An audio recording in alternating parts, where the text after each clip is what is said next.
The Socialist Federal Republic of Yugoslavia was formed shortly after the Second World War. Yugoslavia was a republic made of several different nations, these nations being Bosnia and Herzegovina, Croatia, Macedonia, Montenegro, Serbia, and Slovenia, also including the regions of Kosovo and Vojvodina. It was first under leadership of Josip Broz Tito, who was most liked in Yugoslavia.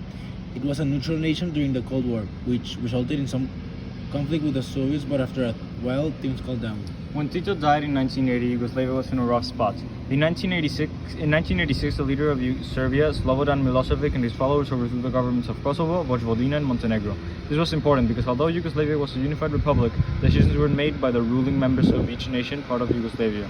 And since Serbia now controlled the decisions of 4 other states, they could outvote all other nations. The other nations were very unhappy with Serbia's action, so during a meeting, the League of Communist Yugoslavia, the Slovenian, Croatian, Macedonian delegates left the meeting. This act of protest caused the League of Communist Yugoslavia to dissolve, so multi-party voting began in all states. During the first elections in Yugoslavia, Croatia elected Franjo Tudman from the Croatian Democratic Union. Croatia wanted to become independent, so they created the Declaration of Independence and started to heavily push for independence. Croatians were ecstatic about the idea of independence. However, not everyone in Croatia was happy.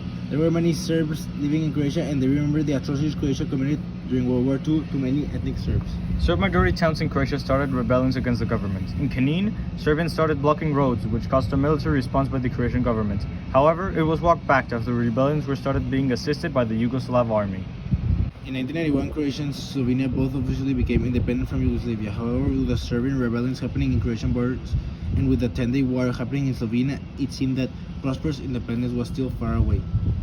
The Brioni Agreement was created by the European Community to stop the 10-day war. The agreement stated that Yugoslavia needs to withdraw from Slovenia, that Croatia and Slovenia need to postpone their independence, and that Slovenia needs to take control of its borders. Although the agreement did help in having Yugoslavia with other forces from Slovenia, what actually ended the war was that Slovenia had very few ethnic Serbs living in it, so Serbia did not care to invade.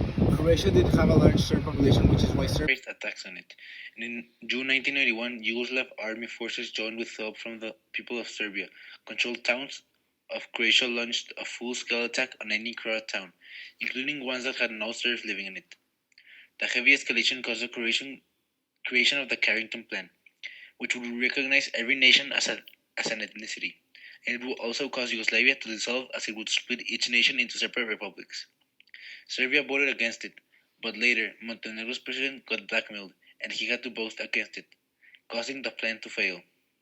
At the same time, the Yugoslav army kept getting Croatian territory, and it got to a point in which the Serbs controlled 1/3 of Croatia. Bosnia held a referendum on if it should declare independence, and 99% voted in favor. However, most Serbs boycotted the vote. Bosnia, like Croatia, had a Serb minority, and the same thing that occurred in Croatia happened in Bosnia. Serbs started a rebellion and fought against the Bosnian government. After the Bosnian independence, the Socialist Federal Republic of Yugoslavia officially dissolved as it adopted a new constitution and it became the Federal Republic of Yugoslavia, now only having 2 member states, Montenegro and Serbia.